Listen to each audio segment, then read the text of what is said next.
Og velkomin aftur í föstudagsþáttinn.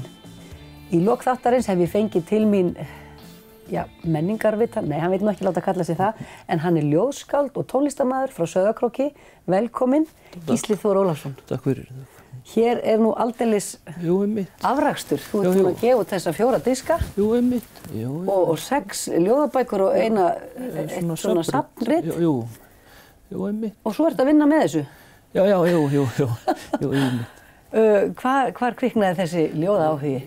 Hann er örugglega kviknað svona þegar ég var í 10. bekk eða svo. Já. Þegar íslenskukennarinn var veikur og matreiðslukennarinn fór að tala Geirlaug Magnússon, skáld á Króknum og kennara í Fjölbrautaskólanum. Vá, hugsaðu þessi tilræðinni, hvað stundum þarf lítið til? Jú, einmitt. Þarna heyrður af manni sem að þið fannst spennandi og ljóðunum hans, eða hvað? Jú, og svo kynntist ég honum, ljóðunum hans og honum persónulega, þegar hann kenndi mér í Fjölbraut á Krók. Og einn diskurinn er einmitt? Jú, Lög við ljóð hans. Lög við ljóð hans? Já, einmitt. Bláar raddir heitir það. Hvað var það við ljóð hans, Geirlaugs?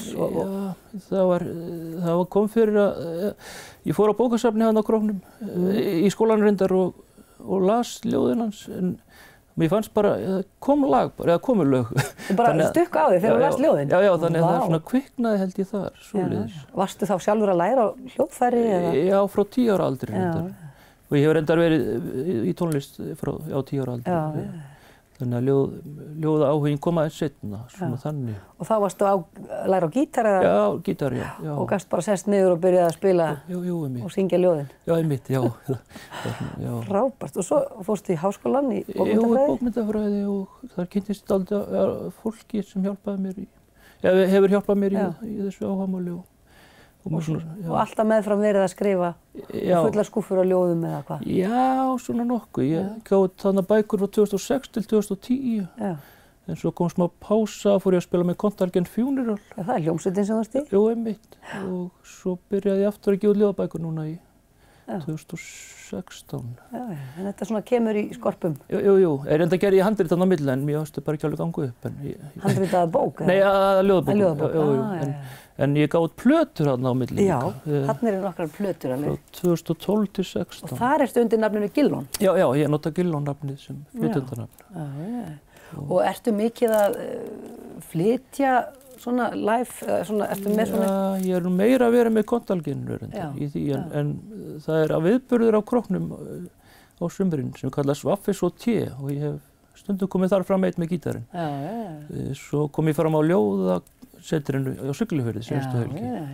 Þú ætlar að enda þáttinn með því að flytja fyrir okkur frumsamið ljóð og lag. Jú, einmitt. Lukku klukkur. Já, einmitt. Eitthvað sem þú getur sagt okkur um það? Já, ég samdi þetta fyrir nokkrum árum og kona mér miskildi eitthvað titilinn, eða sem ég var að syngja klukkur og fannst að hljóma sem lukkuklukkur, þannig að ég ákvað bara að það væri gott. Heyrðu, þakka þér kærlega fyrir að koma í þáttinn og við endum þennan þátt á að heyra lagið hans, Gísla Þórs, Lukkuklukkur. Takk fyrir að horfa, sjáumst að viku liðinni. Svo blindur að halda ég væri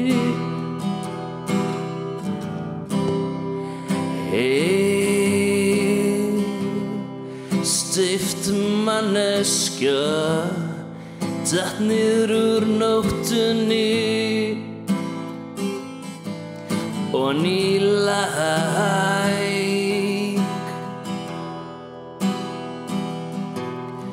lét mér að því að blekkja sjálfan mig fór of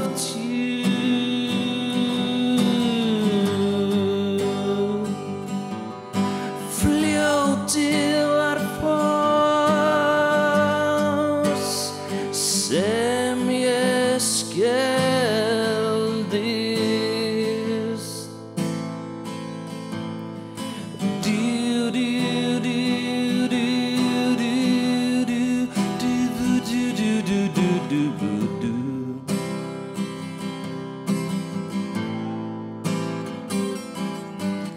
Lukkuklukkur klinga Lukkuklukkur klinga Krukku mína fáðu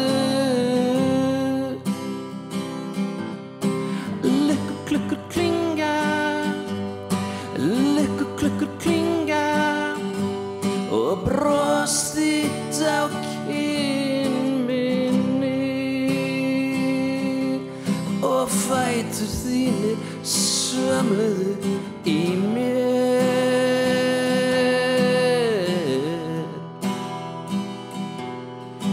Eflaust hef ég mist á vorinu svo djúpt niður í gjótunni svo djúpt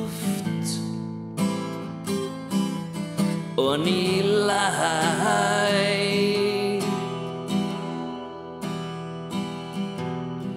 lék mér að því að blekkja sjálfan mig fór upp djúp.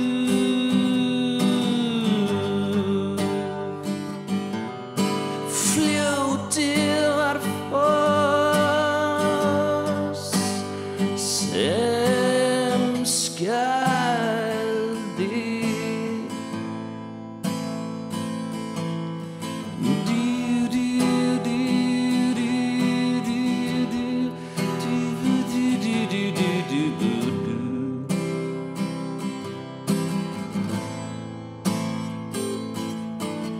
Lukkur, klukkur, klinga,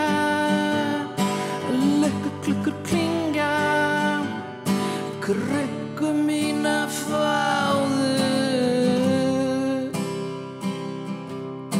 Lukkur, klukkur, klinga, lukkur, klukkur, klinga og bros þitt á kinn minni.